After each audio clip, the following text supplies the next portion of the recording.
The crossover era of the Transformers series is comparable to a child gluing action figures together in the 1980s. The final scene of Transformers, the extraordinary powers associated with G.I. Joe, are authoritatively introduced to the Autobots' reality in Ascent of the Monsters. That is accurate. We leave Ascent of the Monsters with the danger presented by the Terrorcons, a gathering of underhanded Transformers drove by the world-obliterating Unicron, crushed until further notice. Business cards are being handed out by G.I. Joe once more. After the Transwarp Key, which opens time and space portals, was destroyed, our heroes, the Autobots, aliens who transform into cars, the Maximals, aliens who transform into animals, and the human protagonists Noah, Anthony Ramos, and Alina, Dominique Fishback, work together to protect Earth. Optimus Prime, Peter Cullen, and Optimus Basic, Ron Perlman, joined Optimus Prime and Optimus Basic in the final fight against Unicron and his worker, Scourge, Peter Dinklage, who dies in Peru with a face brimming with liquid magma. Noah also departs with a sweet new fight suit made with parts of his Autobot friend Hallucination, Pete Davidson. Noah's efforts to save the world attract the attention of Agent Burke, Michael Kelly, who invites him to a job interview that appears to be typical for a warehouse security position. He claims that his employer knows everything there is to know about the Autobots and how Noah saved the world there. It turns out that Burke has been watching Unicron, and he tells Noah that the company he works for wants to use him and the Autobots to help keep the world in peace. After that, he gives Noah his business card and goes into a secret bunker in the warehouse.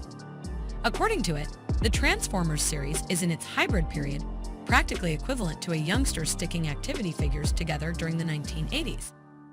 The scene that concludes Transformers, Ascent of the Monsters authoritatively introduces the Autobots to the extraordinary abilities of G.I. Joe. That is correct. As we leave Ascent of the Monsters, threat posed by the Terrorcons, a group of dishonest Transformers led by the world-destroying Unicron has been eliminated until further notice. G.I. Joe is once again handing out business cards. Our heroes, the Autobots, aliens who transform into cars, the Maximals, aliens who transform into animals, and the human protagonists Noah, Anthony Ramos, and Alina, Dominique Fishback, work together to protect Earth after the Transwarp Key, which opens portals in time and space, was destroyed. In the final fight against Unicron and his worker Scourge, Peter Dinklage, Optimus Prime, Peter Cullen, and Optimus Basic, Ron Perlman, joined Optimus Prime and Optimus Basic in Peru with a face filled with liquid magma. Additionally, Noah takes home a sweet new fight suit made from Autobot friend Hallucination's Pete Davidson components. Noah's efforts to save the world pique the interest of Agent Burke, Michael Kelly, who invites him to a job interview that appears to be typical for a position as warehouse security. He asserts that his employer is aware of everything there is to know about the Autobots and Noah's role in a rescue. Burke tells Noah that company he works for wants to use him and the Autobots to help keep world in peace. It turns out that Burke has been watching Unicron. After that, he hands Noah his business card and enters a secret warehouse bunker.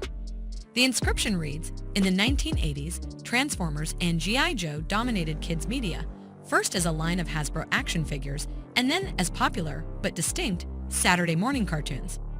The two properties have not met on screen since 1986's G.I. Joe and the Transformers, in which they collaborated, and 2017's Transformers vs. G.I. Joe, in which the Joes travel to Cybertron, the home universe of the Transformers, and collaborate with the Autobots to defeat Cobra and the Decepticons. Even though Noah is a brand new character created specifically for Rise of the Beasts, the battle suit he wears at the end of the movie was previously mentioned as a G.I. Joe project in the pages of the only available in the United Kingdom Marvel Comics series The Transformers from 1984 to 1991. The Transformers establishment is by all accounts involving Noah as a scaffold character between the two properties. Hasbro's Transformers and G.I.